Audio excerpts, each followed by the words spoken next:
Impactful Parent. Today is really exciting because we have a guest speaker today. Her name is Amber Schoenrock. And I invited Amber today because she is a financial advisor. I think that as part of being parents, it's super important that we know how to financially take care of our children. And this could be anywhere from just knowing how to save, how to spend money, to how do we get ready for college, because that in itself could be so intimidating. So I wanted to bring on a professional to tell us a little bit more about financial security and how we can prepare. So thank you for joining me today, absolutely. Amber. Thank you for the invitation. I'm really excited. Yeah, and I see here to say Amber teaches financial fundamentals and concepts to hundreds of families. So I really appreciate you being here to start this journey with us, because we want to get a lot of our viewers really in that. It's such a weight off your shoulders when you are financially secure. I mean, that's just one worry that can just get off. So I appreciate it. Let's start with, what are some of the biggest mistakes that people make when it comes to preparing their children for financial security? I mean, we're trying to grow these young adults, and then we send them off to college. You know, what's some of the biggest mistakes that we make as parents in doing that?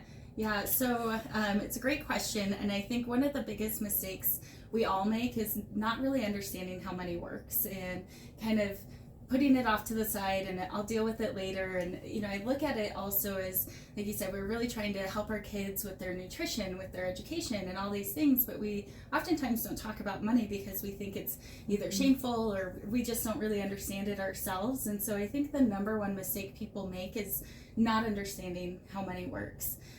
Now, what I think also happens is, especially when they're getting older and they're getting ready to go to college or they're leaving home for the first time, the number one mistake the kids make, the students make, is, I don't know if parents recognize this, but on most campuses there are vendors that are invited to come in, and sometimes it's services, but a lot of times it's also credit card companies, and they are offering free food, free backpacks, free anything to attract the students. Now, when you're a starving college student, free food's a great attraction, right? And here's this credit card that you don't have to have the money up front to pay for your meals or pay for whatever you want to. And so I always joke and tell people I was the poster child of what not to do in college for money. So I signed up for all those credit cards, but they didn't tell me that the interest rate would come back 25% later. They didn't teach me how to use the credit wisely, and so I was just spending money left and right, and then next thing I know I have this huge bill that I can't afford, right? And so I think that's the number one mistake that kids make going to college and leaving home for the first time, is because it really feels like an adult thing to do, and so they're proud of it. They finally get to make their own decisions. And I think the number one thing that parents make the mistake of is not checking for understanding and just kind of assuming that the kids know about money because we see the commercials and we see all these things, but they don't check, hey, do you understand what the credit card is for? Do you understand why we're building credit, not just using free money, right? And so I think those are some of the biggest mistakes people make right out of the gate. Ooh, yeah, I could see that. I got my first credit card when I was a freshman in college. The same thing. Vendor came onto campus. I wanted a free t-shirt. I still remember it. Yeah, exactly. I actually still have that credit card today, which is great. Which is good. Great credit. But yes, I had to learn how to use it appropriately, and you hit it on hit the nail on the head there, because we don't always do those check-ins with our kids. So what should parents be teaching their kids now then to get them ready for that? Yeah, so teaching kids now, and I think you can really start at any age. And first and foremost, knowing that money is just a tool in the household. It's kind of like, it's there, it's a necessity, just like we have to eat meals. But we can have healthy food or we can have junk food in the house. And we can have healthy conversations about money or we can have junk conversations about money. And so just really making it a safe place to talk about money in the first place. But teaching them some of the basics. So if they're 16 and getting their first job, or 17 and getting their first job, understanding banking, online banking, the fees that come with banking. So knowing that you have to wait for the account, the check, so to speak. I don't think anybody writes checks anymore, but again, poster child of what not to do. When I first had my first checking account, they gave me a checkbook. I wrote a bunch of checks. I didn't know I had to wait for them to clear, that it was going to take a few days, and I had $300 in overdraft fees. And so I learned the hard way, and I only made the mistake once because that was painful, and thankfully they worked with me on that. But it's an avoidance that I could have had I understood the banking system and knowing how, you need to wait for things to process before you spend more money. And then for allowances, so maybe they're younger, maybe you're providing allowances. I heard Caleb Maddox talk about this once, and I just loved it. So he said instead of allowances for taking out the trash or dishes or things like that, his dad was like, that's just being a part of the household, a contributing member of the household. You don't get paid for those things. And so what his dad did, though, is he would pay him for every book report that he read and wrote on some sort of personal development, whether it was Rich Dad, Poor Dad, or Think and Grow Rich, or some of those other books. And there's all different level age books for that, but a book report would earn him $20. And so really advancing that. Another game that I like to play with my clients' kids is, and I call it the candy game, so whether you like candy or not, you can use whatever filler, right? But I'll sit with the family, and their kids will oftentimes be present. And I'll say, with the parents' permission, if I can give them a piece of candy. And usually they say yes, it's pretty harmless. And I say, okay, here's a piece of candy. I can give you this piece of candy right now, or I can give you 3 pieces when I come back. And what that teaches the kids is 1, delayed gratification, and 2, the power of compound interest. And they don't even know it. They just know that they'll get 3 pieces of candy if they wait. And what that equates to in the money world is if you wait, you have 3 times as much, right? So that's really brilliant, actually. I'm going to start using that Yeah. Taking that tip with me. Good. Yeah. So little things, though, that we can do that really help make the conversations more comfortable. And I think the number one thing as parents that we can do is being an example, right? And being good stewards of our own finances, but also including the family and making it games. And so another trick that we do with families oftentimes is when they're learning about cash flow or budgeting. And so if you get an allowance or have a certain amount of money, everybody gets a budget for the week. So let's just say everybody gets $20 for the week, and you get to choose what you do with that $20. So you can spend it on whatever you want, whether it's candy or a pair of shoes or whatever it is. And then at the end of the week, you do a check-in to see who has what left and how did they spend that money. And so the reward is whoever saved the most or stuck to their budget the best gets to pick the dinner for the night, or gets to pick out the movie that you watch, right? Okay. So it doesn't have to be these big extravagant gifts or prizes, but it makes it fun. It makes it kind of competitive. You see the kids start to compete with the parents, and the parents competing against each other. And so, at the end of the day, it creates this healthier relationship with money, and they understand that they get more by saving more. And it's not just, as a society, I believe we're taught so much how to spend money. I mean, the advertisements and everything is have it now, have it yesterday, right? And so it really helps instill some core habits. It's really about habits, some core habits of not spending but saving, and what that can do for you now and the future. Thank you. That's brilliant.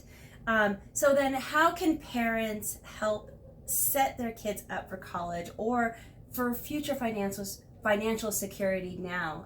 Because you talk about, it's not just about the kids, it's about us too. Yeah. Role modeling this financial, just knowledge of how to handle our stuff. So how would we set our kids up?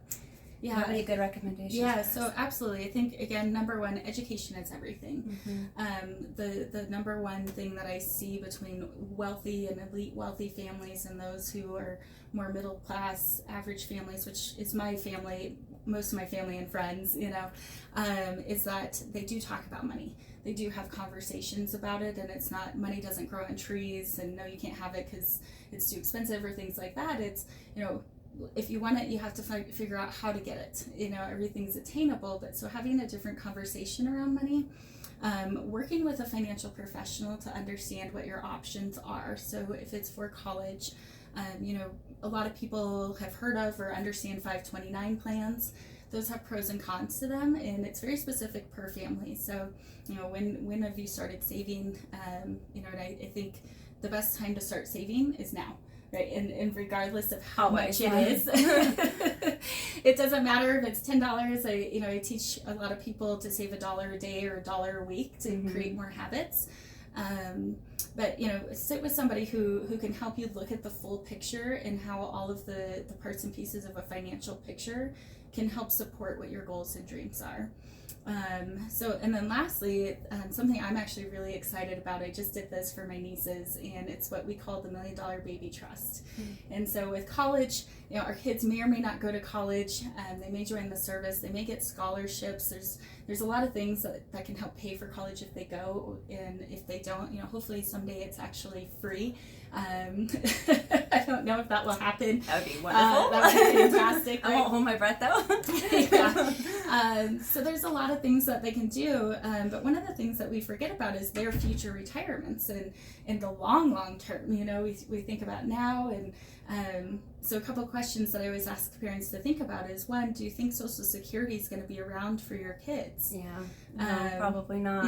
And my crystal ball is just as good as yours. I don't know for sure, but and then two, how would you feel if your parents had set something aside for you that by the time you were retiring, you had an extra $1 million in your retirement savings? And how cool would that be, right? Yeah, absolutely amazing.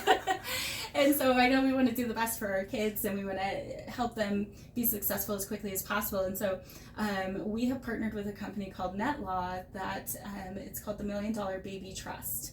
And what it does is it establishes a trust that your child is the beneficiary for, and they can't touch the money unless emergency situations, but it's kind of set it and forget it and leave it for their retirement.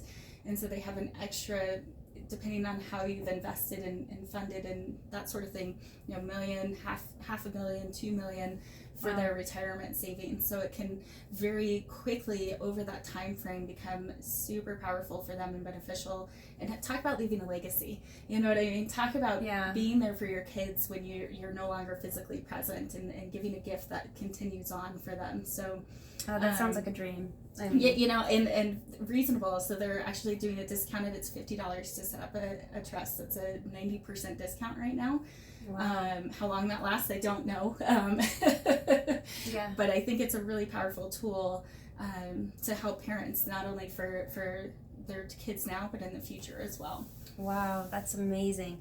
How do people work with you if they're interested either in the $1 Million Baby Plan, or just, I need help with my finances, I need to get my stuff together and get organized? Is it really expensive? Tell us a little bit more. How would we work with you if we needed to? Yeah, absolutely. So I actually sit with people completely complimentary, so there's no charge. I don't charge fees for me to help you set up a plan. And so we can sit person to person, we can sit virtually, however that looks. I always encourage, regardless of where your financials are, I have multi-million-dollar clients, and I have clients who are saving $10 a month. And everybody deserves to have the same access to the tools and resources that we know work. And I can also tell you that my multi-million clients are also very uneducated when it comes to how money works, just as much as my $10 a month clients are. So whether you're just getting started or you have the wealth, it's always a great idea to sit with a professional. So I think, again, that should be accessible to everybody. So I don't charge for my services. I think that's what service means, right? Is to help somebody to be of service for them, and not charge them the fees. I mean, that's part of why most people have never sat with an advisor, is because they think they have to have money and have a ton of money. Yeah, absolutely. I hear this a lot. Well, I'll call you when I have everything in order. And well, that's part of what I'm helping you do is, let's do this together. It's less stressful. So you're okay with it if we call you and everything's just a mess? That's right. Just, bring your shoebox full of whatever you have, and okay, good to know. We will sort it out together. That's awesome. Well, that is just amazing. I hope that our audience today can become more impactful parents by calling you, or even just getting ready for their kids' futures, putting this seed into their head about how important financial security can be for not only themselves but for their kids' futures. And wow, the $1 Million Baby Plan sounds absolutely intriguing to me. So just thank you so much for coming and it's my pleasure. Sharing with us today. Thank you. If you want to contact Amber for any other services or just even questions, please, I will have her information at the end of this video and in the comments below. Go ahead and give her a call. Thank you again. Love to hear from you. Thank you.